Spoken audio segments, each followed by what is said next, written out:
Hey everybody, this is Ryan with South Jersey Yak Fishing. Thanks once again for tuning in.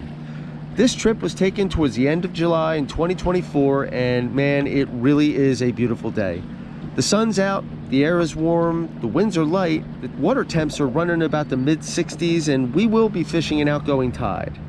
Today's target is Sheepshead, and we will be catching these fish with fiddler crabs on bottom sweeper jigs. And we're going to see multiple species in this trip. However, it is not on fire, and I'm going to end up fishing for about 2 hours before I see the first sheepshead. And because of this, we are only going to see a handful of fish in this video. In fact, the bite was so slow, I nearly left. But then something happens that ends up being a clear sign that I really should stay.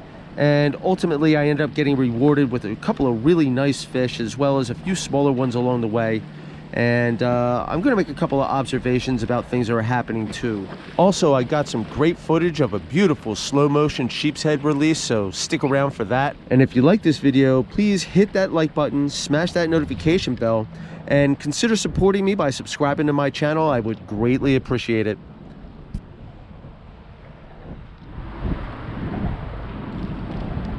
Okay, so the beginning of this trip didn't go so well, and this first clip is going to help me to explain why.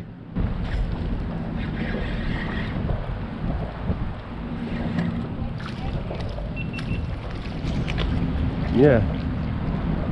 All right, that makes sense. It's the second one of these I've seen. So this little rat is known as a bergal, and is probably one of the more annoying fish I encounter at the bridge. Whenever these guys are around, usually whatever it is I'm targeting is not.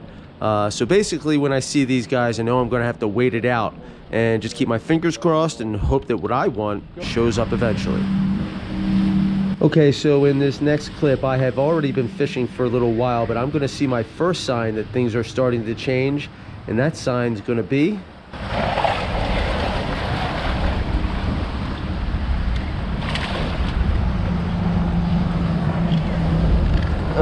tog right in the eyeball. Yikes. Not what I want to see. All right, so even though I am not happy with the way I hooked this fish, I am generally happy to see him because it does indicate that the bite window for the fish that I'm fishing for has begun. But the question is, are the sheepshead going to make an appearance at this party, or is it only going to be tog? Well, either way, we're going to have to keep fishing to find out. So if you've watched my channel before, you may have noticed I like to sit side saddle in my kayak and hang my leg over the side.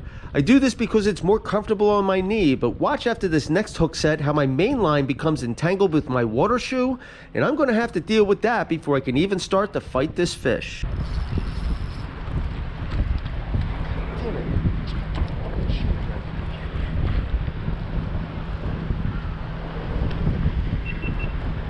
It's another tog. Completely picked up the jig. Like, he literally picked up the jig and swam up with it. I felt complete slack. I just knew it was there. I mean, he's probably 14 inches. I mean, it's not even a keeper size, but he was big enough to pick up the entire jig. Let's see.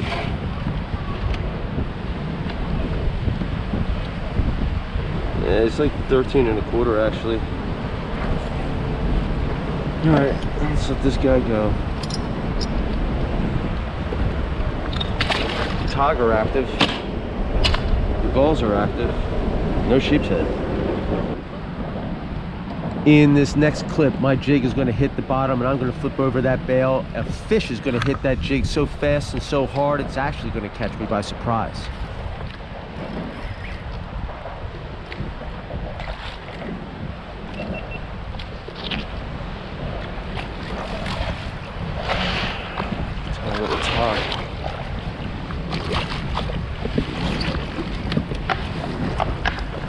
Seems to be all I'm getting today is tog. This one's of the smaller variety. I'll be like an 11 incher. Alright, man. Not where you're supposed to go, dude. Alright, so I've been at this for a couple of hours now, and I haven't seen a single sheep, so I'm thinking it's time to get out of here. That is until this happens. Alright, this just came up on my hook right here. That looks a lot like a sheepshead scale. I was about to give up, but I think that they just moved in. So let's see if we can get one. Yeah, so it's game on. The guest of honor has arrived, and we're going to stay and play just a little while longer. What do you think is going to happen next?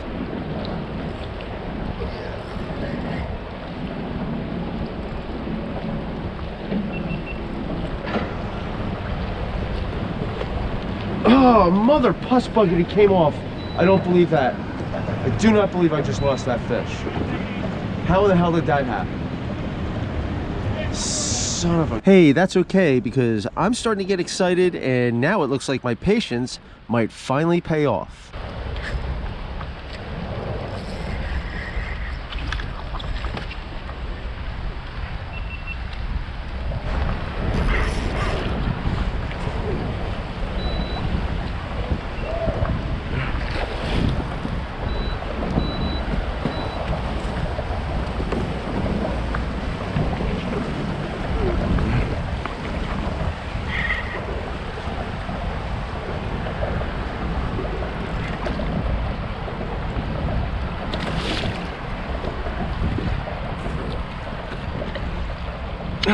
Wow, finally.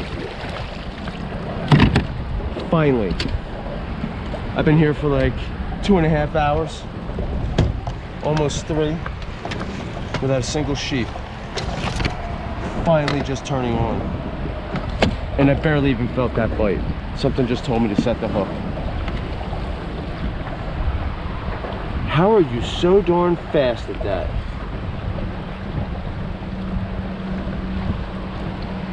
All right. Woo! Thank God, man. I was starting to get depressed over it. Nice fish, man. 19 almost, 19 and a half. So this past season, I have become pretty accurate in choosing my quote-unquote bite windows, which is really just the time slots in which the sheep will actively feed at the bridge. There are so many things that factor into that. These bite windows will shift as the season progresses, and on this particular day, my chosen time slot was a little off. So I'm damn glad to see this sheep. It's much better than a skunk.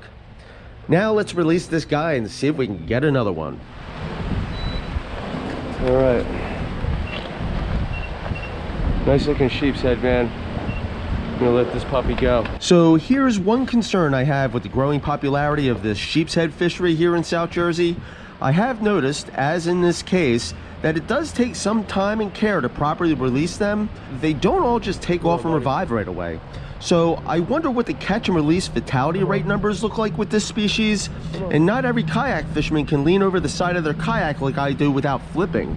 So this puts people in a situation where they just have to throw them in head first and hope for the best. As it is with the stripers, I don't know that they all survive. Woo! Wow. Right. That was nice. Man, there is just something so epically satisfying about releasing a fish healthy back into its environment when it rockets right out of your hand like that. It's even better when you get a great shot of it. It's just awesome. It's part of what keeps me coming back. So this next fish is going to be one of the better ones on the day and actually tricks me into thinking it's my target species, but it's not.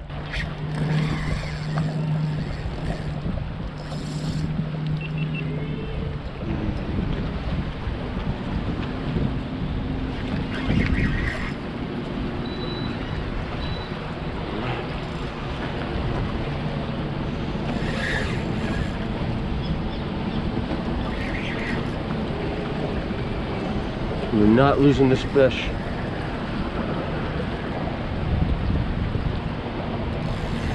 I wonder if he's foul hooked. Oh my God, that is a big tog.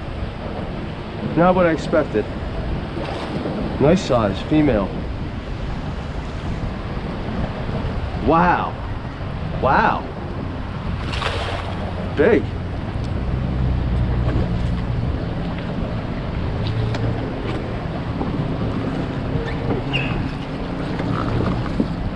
Damn, dude. That looks like a 17-incher right there. So you were the one that was taking my bait that whole time. I thought you was a sheep.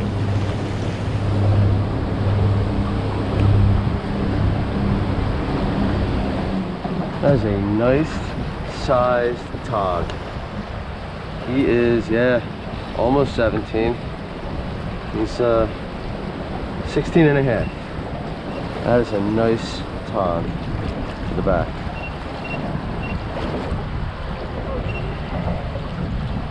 Ooh.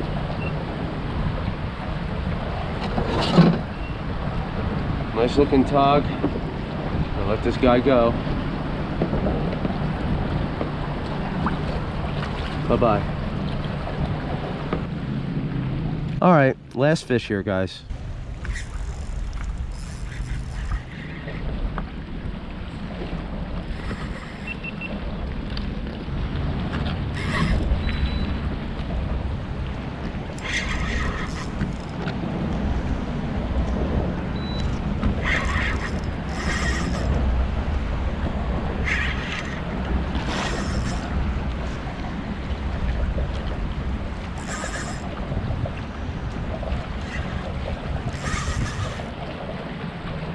Didn't look that big, man.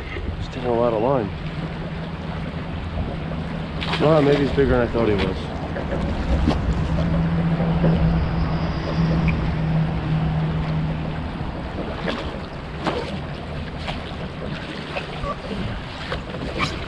All right. It's only number 2 on the day, man. I've been here a long time. Really didn't think it was going to go like this. But, it's nice to get the second one on the deck at least.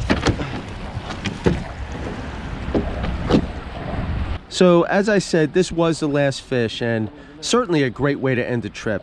And I've been here long enough, so it's getting to be time to go home anyways. But before we end the video with this release, do keep in mind that I have accumulated a pretty good library of sheepshead and tog videos that are just chock full with good information, as well as tips and tricks that I have learned along the way to help you up your game if you're either learning or just quite simply trying to get better. So feel free to check those out on my YouTube channel, South Jersey Yak Fishing. Beautiful sheepshead, he's bleeding. They bleed a lot, man. I don't know.